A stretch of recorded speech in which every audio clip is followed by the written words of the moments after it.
I'm Greg Grugan, and welcome to What's Your Point? Tonight and every Thursday, we hope to get you engaged with the personalities and issues that truly matter in this country. We like to say this is not your granddad's Sunday morning talk show. We have panelists here with one directive: leave diplomacy at the door and call it like you see it. Let's meet them. First up, Tony Diaz, writer, radio host, educator, and well-known Latino activist. Next to him, just back from Iowa, Jessica Colon, conservative strategist and past national president of the Young Republicans. In the 3 spot, Marcus Davis, radio host and owner of popular Houston dining spot, The Breakfast Club. Back after a short hiatus, legendary investigative reporter turned media consultant, Wayne Dolcefino. Next to him, Houston attorney and feisty progressive commentator, Nyanza Moore. And closing out our cast is conservative Bob Price, a regular contributor at Breitbart. Now, before we get it on, let's rip through the latest numbers. 5 days out from the New Hampshire primary, Donald Trump has a commanding lead over the Republican field, with Marco Rubio, Ted Cruz, and John Kasich all in low double figures. Among the Democrats, Senator Bernie Sanders, fresh off a razor-thin loss in Iowa, appears to be holding on to a very solid lead over Hillary Clinton, setting up what many pundits consider may well be his last hurrah before getting steamrolled by the former First Lady in the South.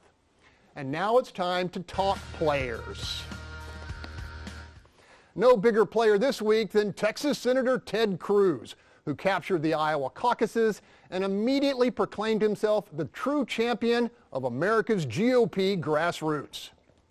Iowa has sent notice that the Republican nominee and the next president of the United States will not be chosen by the media. Okay, guys, Cruz's win, big deal or probably just a footnote? The onus was on him to win Iowa. If you looked at his ground campaign, his caucus captains, how he had that field laid out, he had been up there working, his team had been up there working. If you were in Iowa, you expected Cruz to carry Iowa, and it was going to be tough for anyone to beat him. And if he was going to lose, it was going to be a direct statement that his ground game, his ground machine, isn't as strong as he is saying that it is in all 50 states. I've said it before. It's Iowa. Rick Santorum won Iowa. Don't I'll say something else. Santorum. I'm a serial exposer, and what Ted Cruz did the last few days was sleazy, and I know sleazy. Tony, first Hispanic to win the Iowa caucuses. Whoa, okay. Now. Oh, you know what's wrong with that? I mean, How about this? Right. Perhaps he's Cuban, perhaps he's Cuban-American, maybe he's Canadian.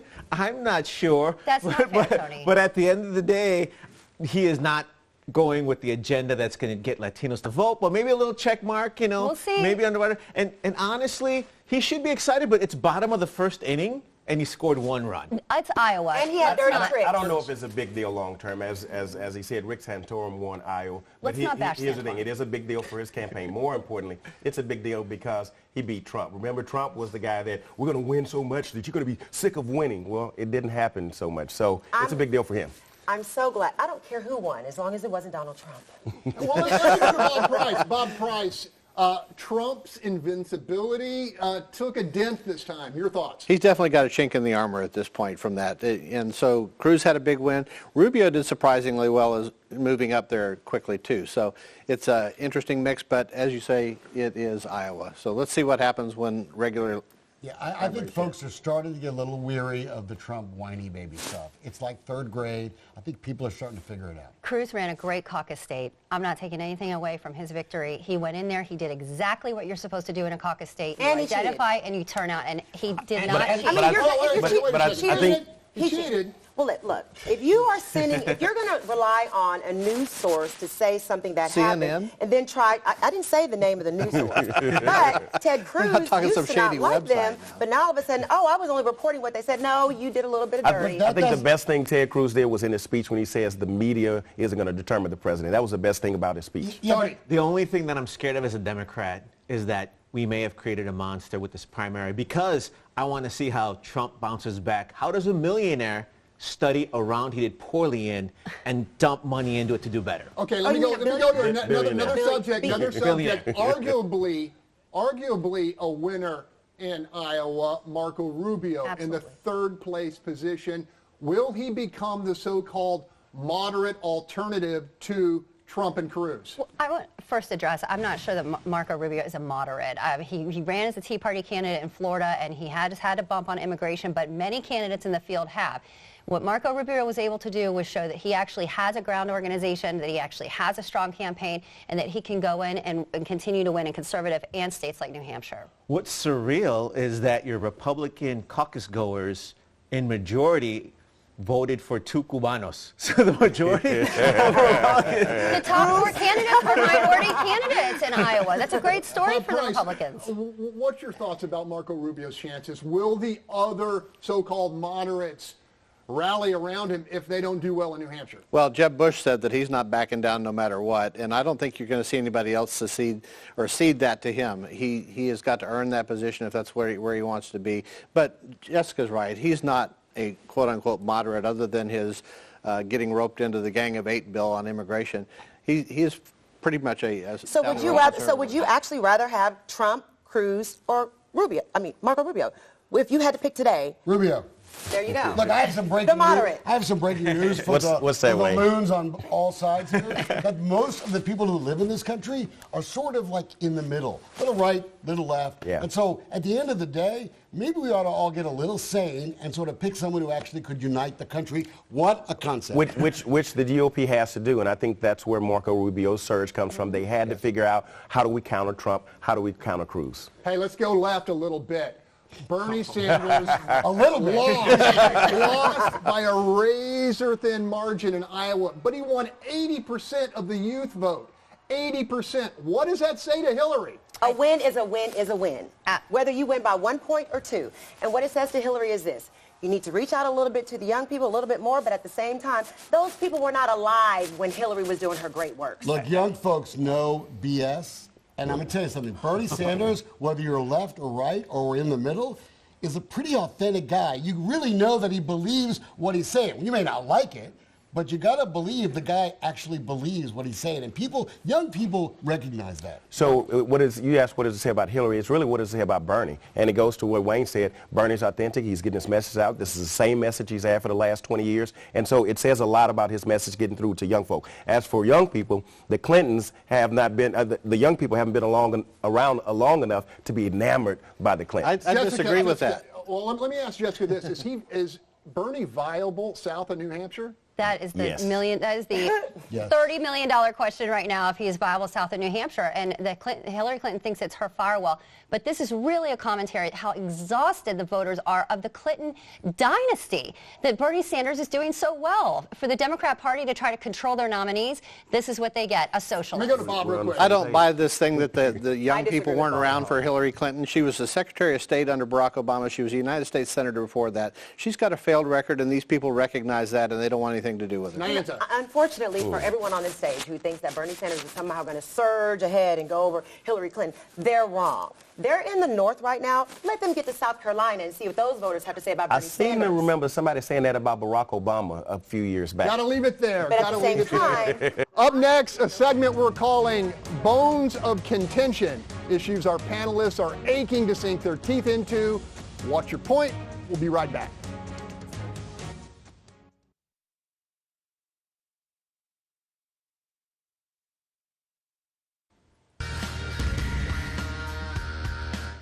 Welcome back. Each week, a handful of red-hot issues emerge in our country which enrage, inspire, and often divide us. Here on What's Your Point, we call them bones of contention. Today, we start with President Obama, who for the very first time on American soil visited a mosque Wednesday to speak out against anti-Muslim bias and bigotry. It is an action with which Republican presidential candidate Marco Rubio has taken issue. I'm tired of being divided against each other for political reasons like this president's done. Always pitting people against each other. Always. He's always, look at today, he gave a speech at a mosque. Basically implying that America is discriminating against Muslims. Of course there's discrimination in America of every kind. But the bigger issue is radical Islam. Okay, gang, is Rubio right or dead wrong? I don't want to bore Marco by talking about freedom of religion. That's just too much intellectual talk right there. I'll tell you what's going on right now. Our intelligent president is campaigning for the general election right now, and Marco took the bait. And what I love is the folks are going to go far right now, and what's going to happen is the young people we're talking about are going to come out more. You're going to get minorities involved more. Big mistake. Sounds like you're saying pandering, Jessica. Absolute pandering from the president. And his press secretary said as much. His press secretary stood up there and said that the reason that he was going to this mosque was because Republicans were talking poorly about Muslims. It's classic from this White House to continue to divide and try to pit people against each other. So, President Bush did go to a mosque after 9/11. There's no problem going to visit religious institutions. The president has no credit on this. When you say Christians cling to your guns and then you go to a mosque, that's why people get offended. Look, congratulations, he went to a mosque. Okay, the bottom line is, until he acknowledges that we're at war with a strain of what is otherwise a good religion, this is going to continue. I think you did enough.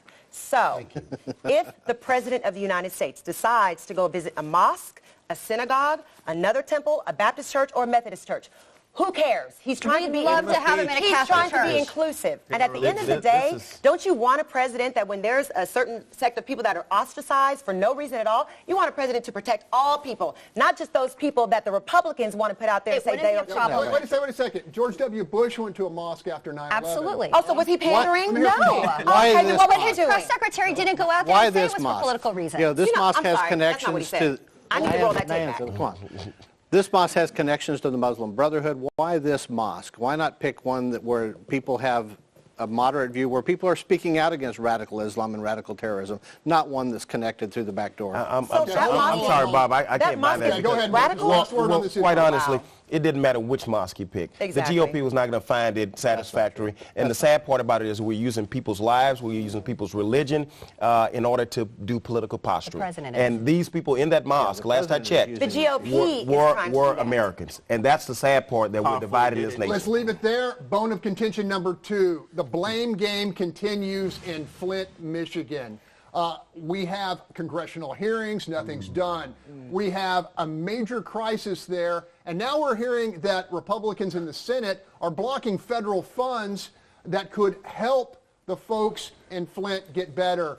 Thoughts? Of course they're blocking it because it's going to the poorest people, the minorities, the ones that are dejected, and the GOP's not interested in them. I'm sorry. You know what? Can I defend my Republican brothers here? Please do. They need defense. Other than like pushing grandma off the cliff, we're denying water to people. Look, that's absurd. Like the reality is... You're saying it's untrue? You're saying it's... No. Is it untrue? I think it is untrue. The reality is, these are local problems. Blame the mayor, blame the governor. Yeah. I mean, I'm tired of presidents being blamed for every time some local bureaucratic Nahu. So we don't need federal funding? Wait a second. Was Katrina a local problem? Yes. Was West Texas explosion a local problem? Yes. They got federal aid. You know what? No, he said yes. The amazing thing about the GOP to me is they always want smaller government, less government until something happens, right? Until the oil spills in the Gulf, until Katrina happens, that's when they say they ought to come in. No, when the oil spills in River Oaks. Right. But my point exactly, if this were the River Oaks of Michigan, there would be water there, there would be federal legislation there, there would be federal dollars there. I don't think Katrina was a local issue. I don't think Katrina was a local issue. This is a public disaster, and it needs to be handled. And if funding is being blocked, it should not be blocked. Tony. I'm calling my relatives in Mexico and trying to explain what's going on here.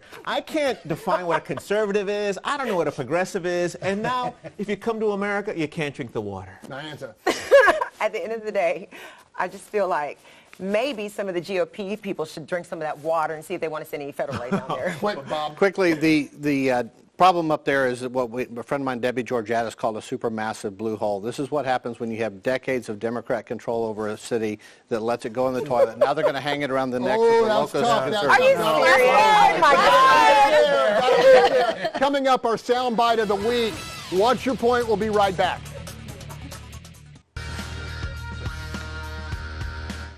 Welcome back to What's Your Point. In America, we practice free speech and are well equipped to record words that cross a line or strike a nerve. This week in our Bite of the Week, we feature Texas Senator Ted Cruz as he challenges the mental fitness of rival Donald Trump to lead the nation. Listen, it is no surprise that Donald is throwing yet another temper tantrum, or if you like, yet another Trumper tantrum. It seems his reaction to everything is to throw a fit. I don't know anyone who would be comfortable with someone who behaves this way having his finger on the button. I mean, we're liable to wake up one morning and Donald, if he were president, would have nuked Denmark. Now, of course, Trump's latest tantrum was directly related to alleged dirty tricks by Cruz in Iowa. Panel, what's your point? So Donald Trump, yes, he threw a tantrum, and no, I would be very uncomfortable with his hand on the button. But I would also be uncomfortable with Ted Cruz and the antics that he pulled in order to win Iowa. I'd be uncomfortable with his hand on the button as well. First, I don't really care about Denmark. No offense to the Danish folks. You gotta. But I will tell you something. Trump is a baby, will eventually get sane, but Cruz played sleazy games in Iowa, and he should be ashamed and apologize. Tony. You know, he just lost the Dutch vote, but that's okay because this is more of Ted's manipulation assimilation. This is no surprise. He will say whatever it takes to win. He renounced his Canadian citizenship. He doesn't claim to be Latino. I'm not sure why people are surprised. He apologized for the Carson issue, and as far as the mail piece, it did have his disclaimer on it. The Secretary of State of Iowa had to come out and clarify that it was not an official document, so questionable there, but he did apologize for the Carson issue. Trump is, Ted Cruz is channeling Malcolm X. By any means necessary. All he wants to do is get the win. Can you do 2 for 2, Bob? You know, when Margaret Thatcher and Ronald Reagan came to power, everybody was afraid they were going to nuke the world with conservatism. So when you get into the office and you have the responsibility there, I think whoever gets in that office is not going to be nuking Denmark. That did birth the hashtag Trumper tantrum, though, and it was trending immediately. Yes, it did. I like it. So does Cruz get more scrutiny now, his campaign, because of what happened?